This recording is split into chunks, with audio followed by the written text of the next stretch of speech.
Matt was a really smart kid. He was a good kid. He loved quarter midget racing.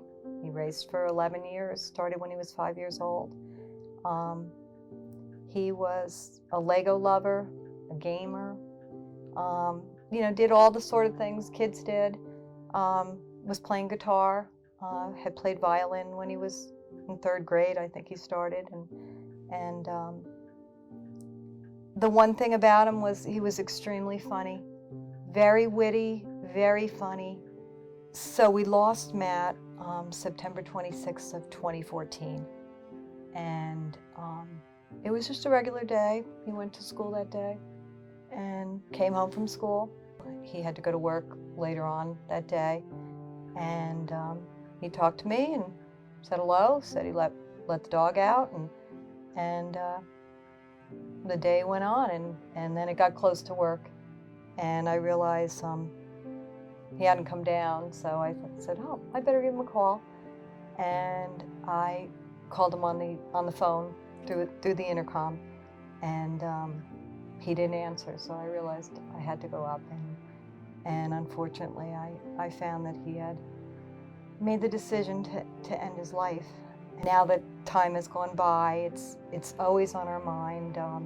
You never forget about your child, and you always want people to remember them.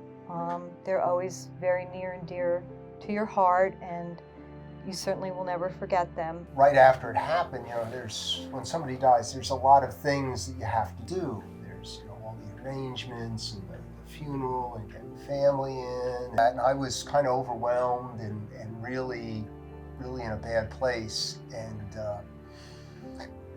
And it happened to be the weekend that the MS ride, which is my big city to shore ride, it's 175 miles over 2 days. And I've been working all summer to try and fundraise and get my body in shape for that ride, and I was really looking forward to it. And of course, this changed everything.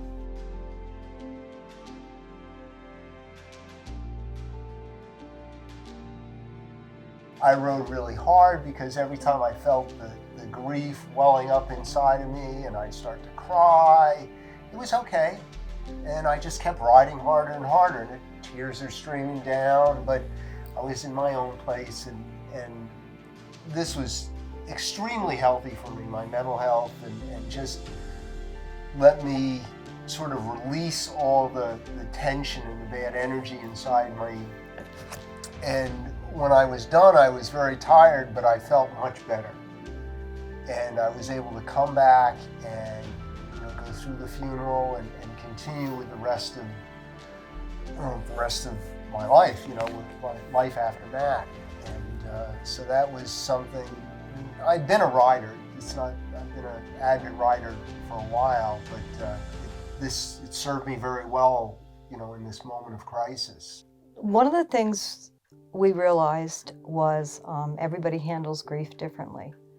So what I did is, the first thing I had to do was I had to educate myself about suicide. By doing that, I learned about the Suicide Prevention Taskforce that was right in Montgomery County. And I thought, I should learn about that. And so I got very involved in going to those meetings. And as I was going through the meetings, I learned about the Peyton HeartProject as well. So I was like, I already know how to crochet.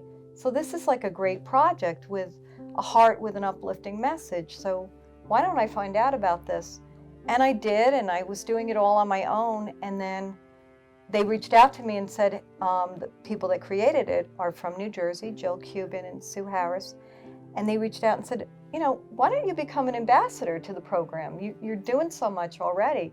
So I became an ambassador, and by doing that, the task force just was like, wow, this is like great. I showed them what I was doing, and they were like, oh, can we incorporate this in things that we do? And it really became such a positive mission for me and help to me, because not only was I helping other people, I was helping myself as well.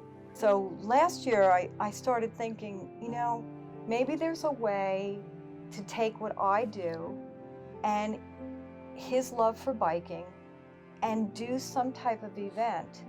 And it would be something that would be a positive event, which would be a great thing to, talk about, be aware of suicide and mental health awareness. So we got together with Jill and Joe and I, and we formed a little team, and we got together with somebody from a local bike shop, Jason, and Positive Peddlers for Mental Wellness was born. Montgomery County is really blessed with the number of support services that we have, that it goes much beyond 911 if somebody's having a mental health crisis, but also people that can help before it gets to a crisis situation. Part of this event is to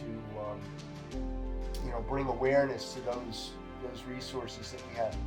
And if you can't come out, you can still support us by giving us a check to access services. And or just go on the Bike Reg website. There's a donate button. There's a donate right button as well. Services. And we'd really appreciate it. And it's really in love of Matt. We want to honor Matt's memory.